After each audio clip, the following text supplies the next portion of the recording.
रहस्यमयी हवेली की चीख।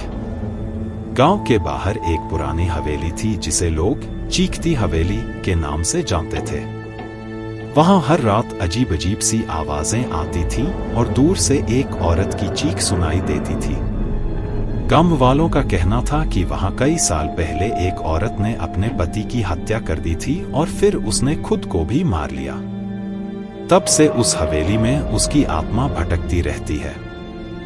रात के समय उस हवेली के पास जाना तो दूर, लोग दिन में भी उधर जाने से डरते थे। लेकिन अर्जुन, गांव का सबसे साहसी युवक, इन बातों पर यकीन नहीं करता था।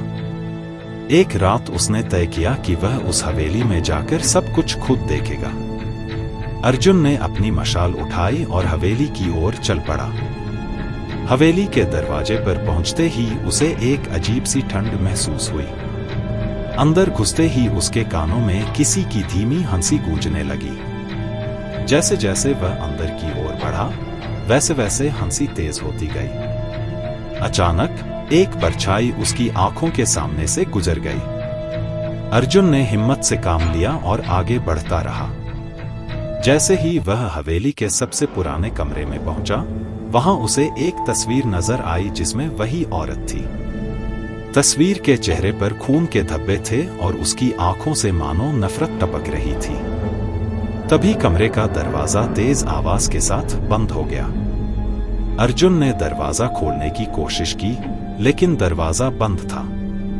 वह घबरा गया, लेकिन उसने खुद को संभालते हुए कहा, यह सिर्फ वहम है। तभी अचानक एक जोरदार चीख उसके कानों में गूंज गई और वह औरत उसकी तरफ बढ़ने लगी। अर्जुन ने जान बचाने के लिए दूसरी ओर दौड़ लगाई, लेकिन वह औरत बार बार उसके सामने आ रही थी। उसके चेहरे पर गुस्सा और दर्द साफ झलक रहा था। अर्जुन समझ नहीं पा रहा था कि वह क्या करे। अर्जुन ने आखिरी बार हिम्मत जुटाई और एक खिड़की से कूदकर बाहर भाग निकला। हवेली के बाहर आकर उसने देखा कि सुबह हो चुकी थी। उसकी सांसें फूल रही थीं और दिल की धड़कनें तेज थीं। हवेली के अंदर बिताई वह रात अर्जुन के लिए कभी न भूलने वाली थी। आज भी वह उस हवेली को देखता है तो उसकी रूह कांप उठती है।